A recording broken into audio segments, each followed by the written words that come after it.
मुक़द्दस महीने में भी, इस तपती गर्मी के मौसम में आप यहाँ तशरीफ़ लाते हैं और आपके सामने जो हमने गुजारिशात पेश करनी होती हैं, माजी में भी करते रहे, अब भी करते रहें। जैसा कि आपको मालूम है कि आज हसन नवाज शरीफ साहब को तीसरी मर्तबा बुलाया गया है और पहले भी वो लंदन से आते थे, 2 दफ़ा आए। आज भी वो जो आए हैं यहाँ, तो वो एक आध दिन पहले JIT में आने के लिए वो लंदन से तशरीफ़ लाए हैं। आज मैं आपसे बहुत एक अहम बात करने जा रहा हूँ, बल्कि ये बात आपके लिए ब्रेकिंग न्यूज़ की अहमियत आज रखती है।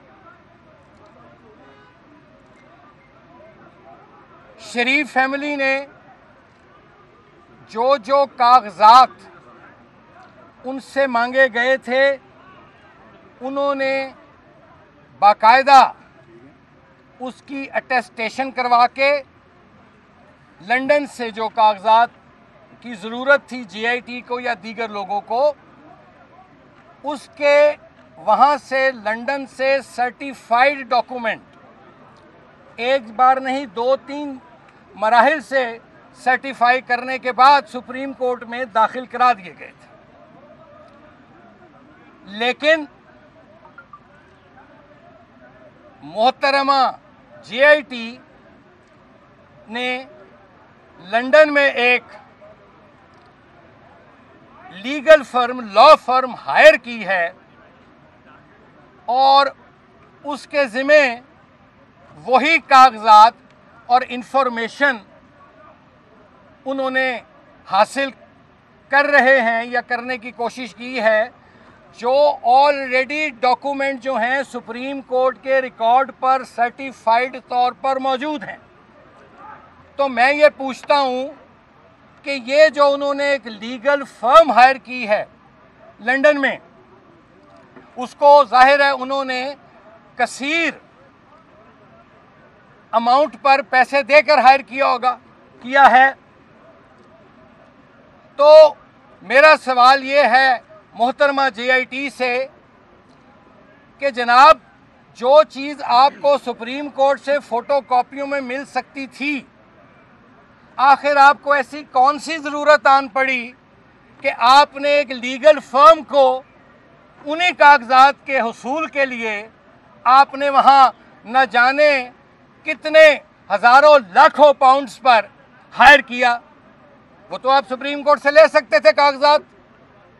तो कौम ये भी जानना चाहती है कि जो पैसा ये कौम का खून पसीने की कमाई टैक्स मनी है, इसके बारे में भी आज मैं जानना चाहता हूं, कौम जानना चाहती है कि आखिरकार वो कौन जिनको उस लीगल फर्म के जरिए ऑब्लाइज करने की कोशिश की गई है। नंबर 1। दूसरी बात कि जो कतर के प्रिंस हैं, उन्होंने एक अपना खत भेजा, सब जानते हैं, और उन्होंने कहा कि हाँ, मैं तस्दीक करता हूं कि जो ये मनी ट्रेल और दूसरे सवालात थे उसकी उन्होंने कहा कि हाँ, उस पर उन्होंने तस्दीक की, तमाम इनके सवालात की, इनके JIT के जो भी थी कलेक्ट कर रही है एविडेंस। चूंकि कतर के जो प्रिंस हैं वो पाकिस्तान के शहरी नहीं हैं। फिर आपको मालूम है कि मोहतरमा JIT ने ये भी कहा कि हमने जी 3 चॉइसेस, अखबारात में मैंने पढ़ा कि 3 चॉइसेस रखी गई हैं कतर के प्रिंस के सामने। एक चॉइस थी कि वो आए, तशरीफ़ लाएं। दूसरी चॉइस थी कि JIT कतर जाके उनका बयान ले ले। तीसरी चॉइस कि स्काइप पर वीडियो के ज़रिए उनसे बात कर ली जाए। ये तीनों चॉइसेस जो थी ये हमने नहीं दी थी, ये तीनों चॉइसेस जेआईटी ने दी थी। चलो, अब कतर के जो प्रिंस हैं उन्होंने इन्हें लिखा कि जी आप तशरीफ लाइए। ये चंद दिन, कुछ दिन पहले की बात है, आप आइए। आज भी अखबारात में आया है, उन्होंने कहा है आप आइए। लेकिन उस तरफ अभी तक कोई पेशरफ्त नहीं की जा रही। और जो सबसे ज़रूरी इस जेआईटी का, जो भी इसको तहकीक कह लें, एविडेंस कलेक्शन कह लें, जो भी इनका मैंडेट है, उस वक्त तक इनकी रिपोर्ट नामुकम्मल होगी जब तक कतर के शहजादे जो प्रिंस हैं उनकी तस्दीक, उनका बयान जौन सा है वो इस रिपोर्ट का हिस्सा नहीं बन जाता। आज क्या तारीख है जी? आज 3 तारीख हो गई है। 7 दिनों में कट्टा कट्टी बार निकल आएगा। और जो हमें नजर आ रहा है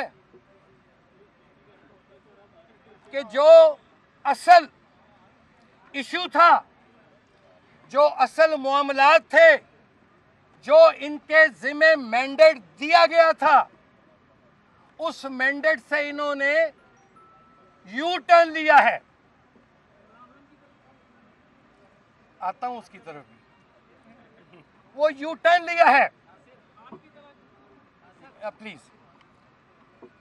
और इनके जिम्मे तो ये था कि आपने लंदन अपार्टमेंट्स के बारे में मालूमात लेनी है और उसके लिए कतरी प्रिंस का जो लेटर है वो ऑलरेडी मौजूद है।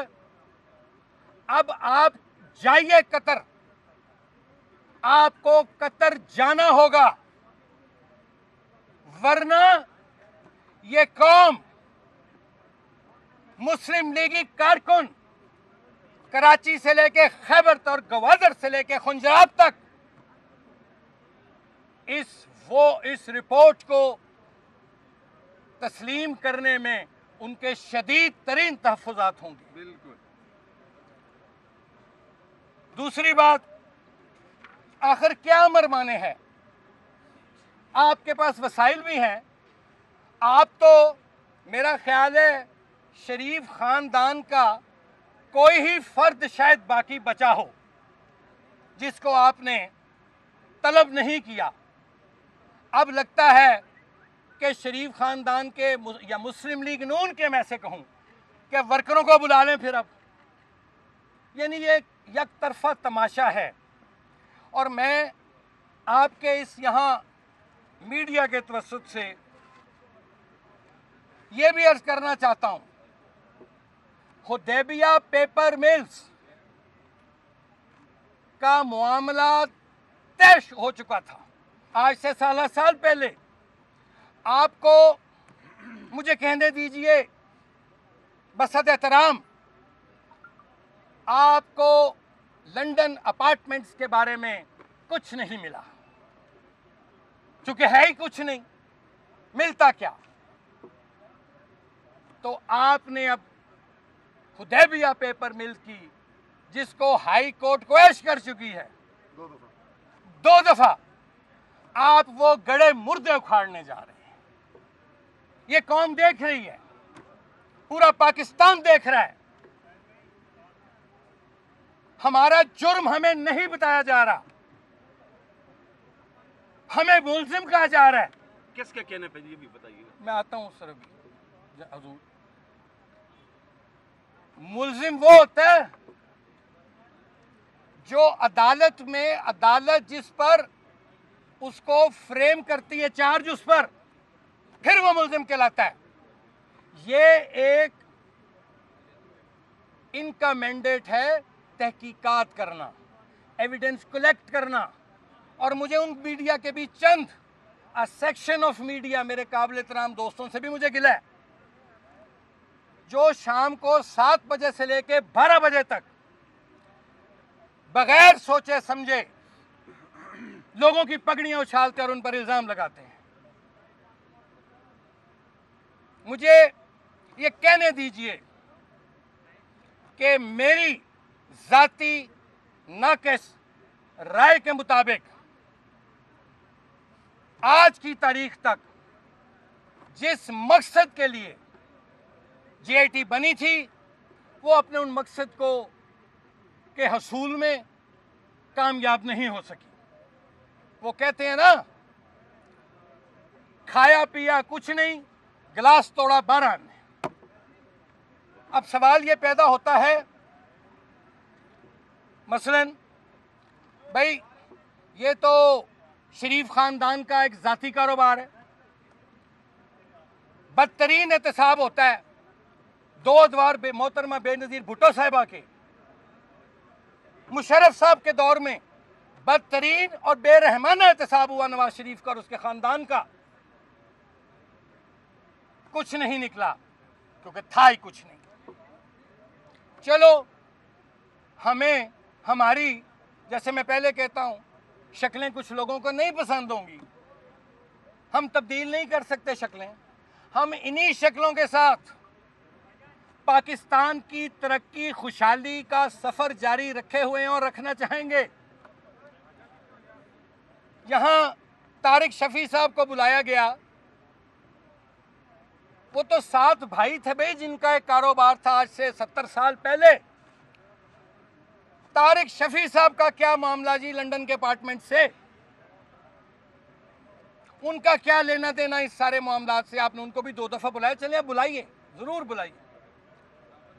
मेरी गुजारिश ये है कि अवाम हकायक समझ चुकी है, कौम समझ रही है कि असल मामला क्या है।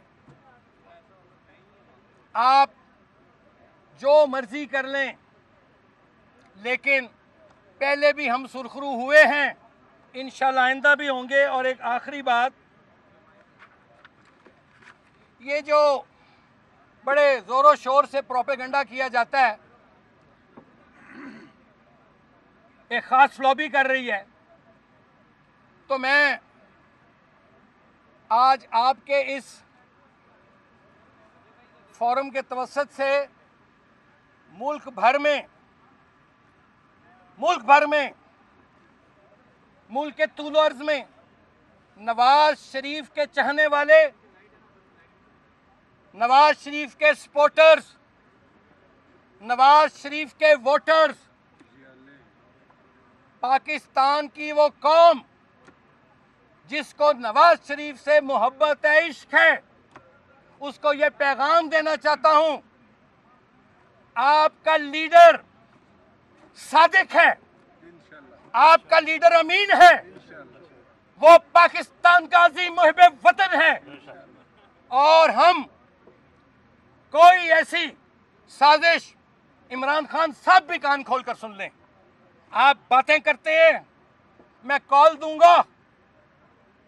हमने आपकी कॉलें देखी हैं लॉन्ग मार्च के दिनों में भी, जब आप नजर नहीं आ रहे थे, छुप गए थे।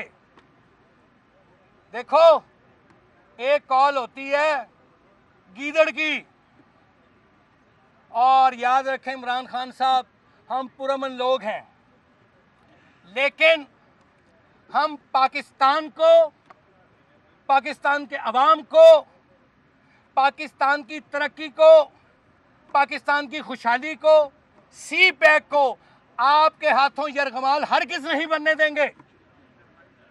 और आप कॉल की बात करते हैं, जिस दिन फिर शेर ने कॉल दी ना, उस दिन फिर देखना इमरान खान साहब, आप जूते छोड़कर भागेंगे।